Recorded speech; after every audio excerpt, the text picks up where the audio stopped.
বাংলাদেশে একটা রাজনৈতিক দল ছিল যারা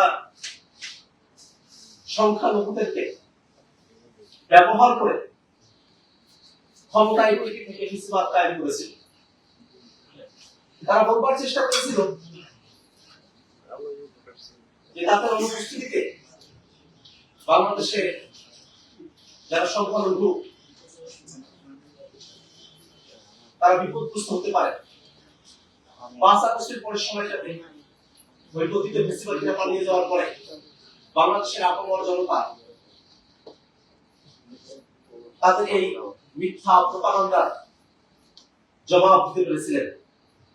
মন্দিরের সামনে তারা পাহারা বসিয়েছিলেন এবং আমরা একটা সম্প্রীতি বাংলাদেশের যে কথা বলি সেটা একটা স্বরূপ সে সময়টাতে প্রদর্শিত হয়েছিল। তারপরেও বিচ্ছিন্ন কিছু ঘটনা সময়ে সময়ে ঘটে, কিন্তু আপনি দেখবেন যে বাংলাদেশে কোন সংখ্যালঘুদের উপরে আক্রমণ হলে পরে যে বিচ্ছিন্ন ভাবে এই ঘটনা ঘটুক না কেন, সেই ঘটনাকে বাংলাদেশের আপামর জনতা সেটার পক্ষে ছাপাই নেয় না, সেটার জন্য তারা কোনো দরদ অনুভব করে না। বরং যদি কোথাও বিচ্ছিন্ন কোনো ঘটনা ঘটে বাংলাদেশের বেশিরভাগ মানুষ তারা সেই ঘটনার নিন্দা জানান এবং সেই ঘটনা থেকে নিজেদেরকে ফারেক রাখে। এটাই পার্থক্যের জায়গা।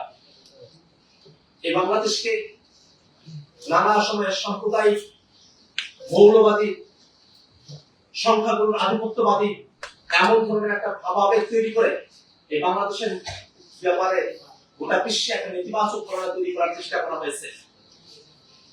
কিন্তু আমাদের প্রতিবেশী দেশের যারা এই চেষ্টাটা করেছেন তাদের সঙ্গে বাংলাদেশের যারা সংযোগ রেখেছেন তারা কিন্তু ভালো করে জানেন যে বাংলাদেশে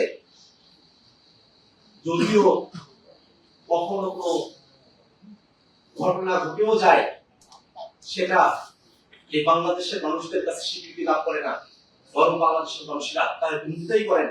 এবং আমরা চাইবো যে এরকম বিচ্ছিন্ন ঘটনাও যেন সামনের দিনে না ঘটে, সেই কারণে সামাজিক প্রতিরোধ ব্যবস্থা এই বাংলাদেশের মানুষরা তারা তৈরি করবেন।